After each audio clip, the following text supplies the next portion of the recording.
Petrol diesel prices అనేది విపరీతంగా పెరుగుతూ ఉన్నాయి.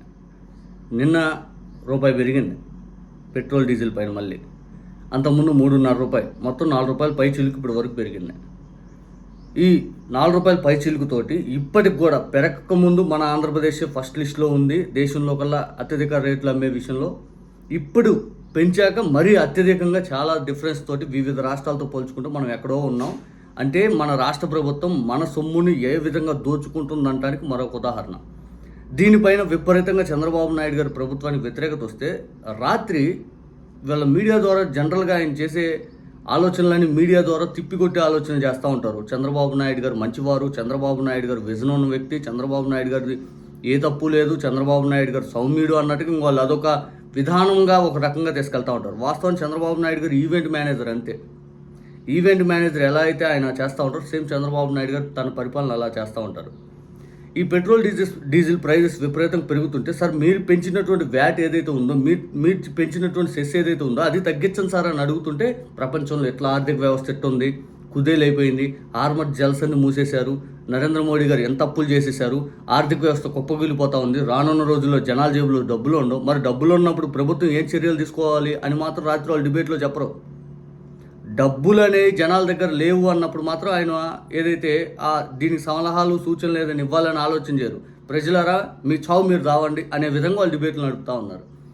ఇదే జగన్మోహన్ రెడ్డి గారు అధికారంలో ఉంటే జగన్మోహన్ రెడ్డి గారిని ఎన్నెన్ని మాటలనేవాళ్ళు. ఇక ఈవెంట్ మేనేజర్గా చంద్రబాబు నాయుడు గారు ఎలా ఈ రోజుకి కూడా పెట్రోల్ డీజిల్ ప్రైజెస్ విపరీతంగా పెరిగి రానున్న రోజుల్లో పెట్రోల్ డీజిల్ షార్టేజ్ రాబోతుందన్నా కూడా చంద్రబాబు నాయుడు గారి మత్స్యకారులకు సంబంధించి డబ్బులు రిలీజ్ చేయడానికి నెల్లూరు వెళ్తూ ఉన్నారు. ఈయన హెలికాప్టర్ వేసుకొని కార్లు తిరిగి రోజు ప్రజలు ఇప్పుడు కూడా తిరగాల్సిన అవసరం ఏంది? ఎంత పెట్రోల్ ఎంత డీజిల్ నష్టం. ఒక మాస్ గ్యాదరింగ్ ఒక సభ పెడుతుంటే ఎంతోమంది వస్తారు, వాళ్ళకి అక్కడ పెట్రోల్ డీజిల్ ప్రైజెస్ తర్వాత ఎంత నష్టం, ఎంత అసలు ఎంత కన్జంప్షన్ అవుద్ది.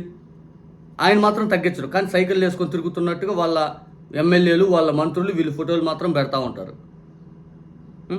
ఇదే చంద్రబాబు నాయుడు గారు ఈవెంట్ మేనేజర్ అనడానికి మరొక ఉదాహరణ ఏంటంటే, డిమానిటైజేషన్ నరేంద్ర మోడీ గారు చేస్తే నా వల్లే చేశారు, నేను సలహా సూచనతో చేశా అంటారు. అదే డిమానిటైజేషన్ ఫెయిల్ అవ్వగానే చిచ్చి ఆయనకు ఎవరు సలహా ఇచ్చారు, ఆయనకు అసలు ఆలోచన ఉందా విజన్ ఉందా అంటారు. మరి ఈయన విజన్ అని ఆ రోజు ప్రూవ్ అంటాడు, మళ్ళీ తర్వాత కాదంటాడు. సరే, కరోనా జగన్మోహన్ రెడ్డి గారి వల్ల వచ్చింది, ఆయన పాదంగా ఎక్కంగానే వచ్చింది, అందుకే ఇంత ఆర్థికంగా అతలాకుతలం అయిపోతారు, ఇంతమంది చనిపోయారు అంటారు. మరి ఈరోజు ఆంధ్రప్రదేశ్లో ఆర్థికంగా అతలాకుతలం అవుతూ ప్రతి కుటుంబంలో అప్పులు పాలై సర్వనాశనం అయిపోతే ఇబ్బంది పడుతుంటే ప్రభుత్వం మాత్రం కనీసం వాళ్ళ చేయూతను అందించే కార్యక్రమం చేయరు. జగన్ గారు ప్రపంచం మొత్తం ఇబ్బంది పడుతున్న ఏదైతే కరోనా దాంతో ఇంట్లో కూర్చొని అయినా ఉన్నటువంటి వ్యక్తులకి రేషన్ సకాలంలో అందించి, డబ్బులు సకాలంలో అందించి, పథకాలు ఆపకుండా ఎక్కడ కూడా ఆయన ఏదైతే ఈవెంట్ మేనేజ్మెంట్ ఏదైతే నడపాలని ఆలోచన ఎక్కడ చేయాల. చంద్రబాబు నాయుడు గారు ఈనాటికి కూడా ఈవెంట్ మేనేజ్మెంట్ నడపాల. ఇంత డబ్బులు నష్టపోతున్నా లోకేష్ గారు ఢిల్లీ వెళ్తారు, లోకేష్ గారు ఫ్లైట్లు వేసుకొని అటు వెళ్తారు, మన వాళ్ళు సింగపూర్ అటు పంపిస్తారు. అసలు ఎంత కన్జంప్షన్ వీళ్ళే చేస్తున్నారు చూడండి. కానీ వీళ్ళ ఫోటోలు ఏమో అదే సైకిల్ మీద వెళ్తున్నారు, వెళ్తారు. ముందు మీరు మారండి, తర్వాత జనాల్లో చెప్పండి. మీరు మాత్రం మారరు. రాత్రి వెంకటకృష్ణ అంటారు ట్రంప్ని తిడతాడు, ఆయన అహంకారంతో ఎట్ అయిపోయింది, అందుకే మనం ఇక్కడ అతలాకుతలం అవుతున్నాం ఐదని. ఇంకా కుటుంబరావు అని చెప్పి ఇంకొక ఆయన వచ్చాడు. ఆయన వచ్చి 2014లో అంటే ఈయనేమో ట్రంప్కి వెళ్ళి తిప్పాడు, ఆయనేమో మోడీ గారి వైపు తిప్పారు. మధ్యలో చంద్రబాబు నాయుడు గారు ఏ తప్పు లేదన్నట్టు వాళ్ళు ప్రూవ్ చేసే కార్యక్రమం. మరి ఏ తప్పు లేనప్పుడు చంద్రబాబు నాయుడు గారు మరి ఎందుకు ఆయన ఈ ఈవెంట్ల మేనేజ్మెంట్ ఎందుకు చేస్తూ ఉండాలా?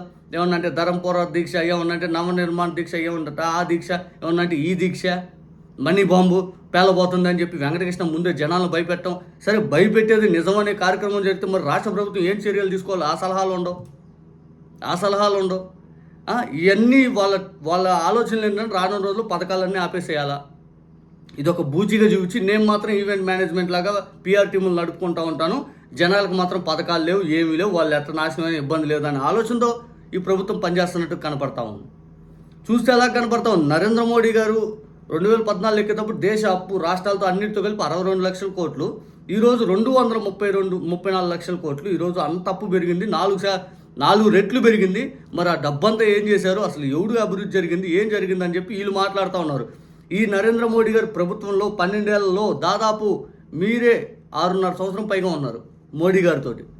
ఈ 6.5 సంవత్సరం మోడీ గారితో మీరు ట్రావెల్ చేసినప్పుడు ఏం సాధించారు? ఉం? ఏం సాధించారు? మన చంద్రబాబు నాయుడు గారు మంచి జరిగితే నాది, చెడు జరిగితే వేరే వాళ్ళది. మరి ఈయన సలహాలు మాత్రం మళ్ళీ నేను ఇచ్చానంటాడు. ఏమన్నా డిమానిటైజేషన్ ఇచ్చి అంటాడు. పటాబీ లెక్కబెట్టు, రష్యా ఉక్రెయిన్లో బాంబులు ఏడాడబడ్డాయో ఆ రష్యా ఉక్రెయిన్ యుద్ధం ఆపగలిగే శక్తి చంద్రబాబు నాయుడు గారికి వచ్చినప్పుడు ఏమన్నంటే విజనరీ అన్నప్పుడు ముందు చూపు ఆలోచన మోడీ గారిని ఎందుకు మేల్కొల్పలేదు? మోడీ గారిని ప్రసన్నం చేసుకుంటూ మోడీ గారిని పొగట్టమే చంద్రబాబు నాయుడు గారి సమయం సరిపోతే ఇంకెక్కడ ముందు చూపు ఆలోచనలు ఎందుకు చేయలేకపోయారు? మోడీ గారిని ఇప్పుడు టార్గెట్ చేసుకుంటూ అవసరమైతే మోడీ గారిని విడిచిపెట్టే ప్రయత్నం కూడా చేస్తారు వీళ్ళ విధానం ఏంటంటే వీళ్ళకి మంచిదైతే మానంది, కాకపోతే వేరే వాళ్ళది అవసరమైతే విడిపోతాం, ప్రభుత్వం పడేస్తాం, లేకపోతే అటు వెళ్తాం ఇటు వెళ్తాం, వాళ్ళు who is Modi, who is Amit Shah అంటాం, అన్నీ వాళ్ళు ఎట్టబడితే అటు తిట్టేస్తాం. ఈ చంద్రబాబు నాయుడు గారు నిలబెట్టిన ప్రభుత్వం ఈ బాధ్యత ఆయన కూడా ఎత్తుకోవాలి. ఈరోజు పెట్రోల్ డీజిల్ షార్టేజ్ కానీ ఈ ప్రైజెస్ విపరీతంగా పెరుగుతున్నా చంద్రబాబు నాయుడు గారు భాగస్వామ్యంతో నించోబెట్టిన ప్రభుత్వం ఆ మోడీ గారు తప్పు చేసినా చంద్రబాబు నాయుడు గారు కూడా అనుభవించాల్సిందే, చంద్రబాబు నాయుడు గారు భాగం తీసుకోవాల్సిందే. ఆంధ్రప్రదేశ్ ప్రజలకు ముందు అర్జెంటుగా పెట్రోల్ డీజిల్ ప్రైస్ అనేది తగ్గించాలి.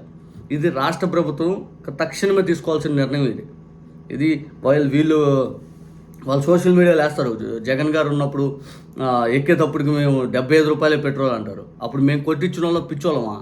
మా బండ్లు మాకు లేవా? ఎంతంత పడిందండి? అప్పట్లో 90 రూపాయలు అమ్మారు వీళ్ళు. 90 రూపాయలు పైచీలకో 95 రూపాయల దాకా ఉంది 2019 వీళ్ళు ఎక్కే నాటికి. వీళ్ళు వచ్చి మళ్ళీ మాకు నీతులు చెబుతారు, అట్టుండాలి ఎట్టుండాలని. ఎవరిని మోసం చేస్తారు? మాకు ఎవరికి వెహికల్స్ లేవా? మీ అబద్ధాలే మిమ్మల్ని తినేస్తుంది ఏదో ఒక రోజు.